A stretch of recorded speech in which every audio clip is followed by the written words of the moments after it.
Hello, எல்லாருக்கும் நமஸ்காரம். Welcome to Girija's kitchen. நாம் இந்த வீடியோவில் வெண்டைக்காய் வச்சு ஒரு டேஸ்டி அண்ட் கிறிஸ்பியான பக்கோடா எப்படி பண்ணுறதுன்னு பார்க்கலாம். இந்த வெண்டைக்காய் ஒரு 1/4 கிலோ வெண்டைக்காய் இருக்கும். அதை நல்லா அலம்பிட்டு இந்த அளவுக்கு திக்னஸ் உள்ளதாக திருத்தி வச்சுட்டுருக்கேன். இந்த 1/4 கிலோ வெண்டைக்காய்க்கு ஒரு 150 கிராம் துவரம்பருப்பு எடுத்து நல்லா கடைஞ்சிட்டு ஊற வச்சுருக்கேன். இந்த பாருங்கள், நல்லா ஊறி வந்துடுத்து துவரம்பருப்பு. இப்போ இந்த துவரம்பருப்பு இந்த வெண்டைக்காய் எல்லாத்துக்கும் சேர்த்தா மாதிரி வரமிளகா, உப்பு. இப்போ இந்த துவரம்பருப்பு, வரமிளகா, உப்பு போட்டு மிக்சியில் அரைச்சி எடுத்துன்னு வந்துடலாம். அப்புறம் எப்படி பண்ணுறதுன்னு பார்க்கலாம்.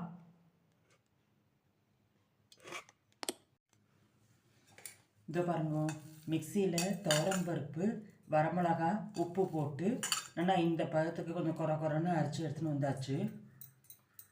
இப்போ இதுக்கு நாம் பெருங்காயம் சேர்த்துடலாம்.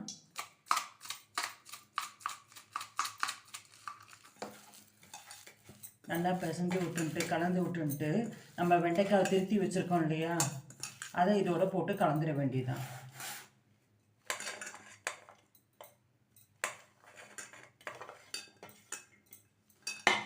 இதை போட்டு நல்லா பிசைஞ்சுன்னுட்டு நம்ம ஒரு 2 ஸ்பூன் அரிசி மாவு வச்சுருக்கேன், அதை இதோட சேர்த்துடலாம்.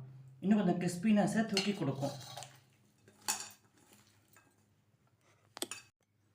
இதை பாருங்க, நம்ம அரிசி மாவு, துவரம்பருப்பு, மிளகாய் வத்தல், உப்பு எல்லாத்தையும் போட்டு பெருங்காயம் எல்லாமும் போட்டு நல்லா பெசரி கலந்து விட்டாச்சு. இப்போ வாங்க எப்படி பண்ணுறதுன்னு பார்க்கலாம். இதை பாருங்க, கடாயில் எண்ணெய் விட்டுருக்கேன், காஞ்சிருக்கு. நம்ம இந்த பக்கோடாவை போட்டு எடுத்துடலாம். அடுப்பு சிம்லேயே வச்சுங்கோ.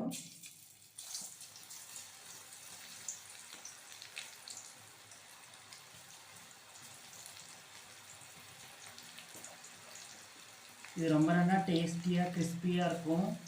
சாம்பார் சாதம், ரசம் சாதம், தயிர் சாதம் எல்லாத்துக்குமே தொட்டுக்கலாம். கொஞ்சம் டிஃப்ரெண்ட்டாக அந்த மாதிரி பண்ணி கொடுத்தேன்னா குழந்தைகளும் விரும்பி சாப்பிடுவோம்.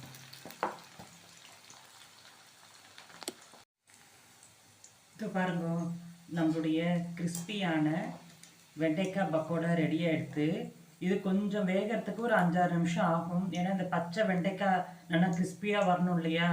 இந்த பாருங்கள், இப்போ நல்லா கிறிஸ்பியாக எடுத்து இதை இப்போ நம்ம எடுத்துடலாம். ஜார்னி கரண்டிக்கு பதிலாக இந்த மாதிரி ஒரு இது வாங்கிங்கோ, உங்களுக்கு எடுக்கிறதுக்கு சௌரியமாக இருக்கும்.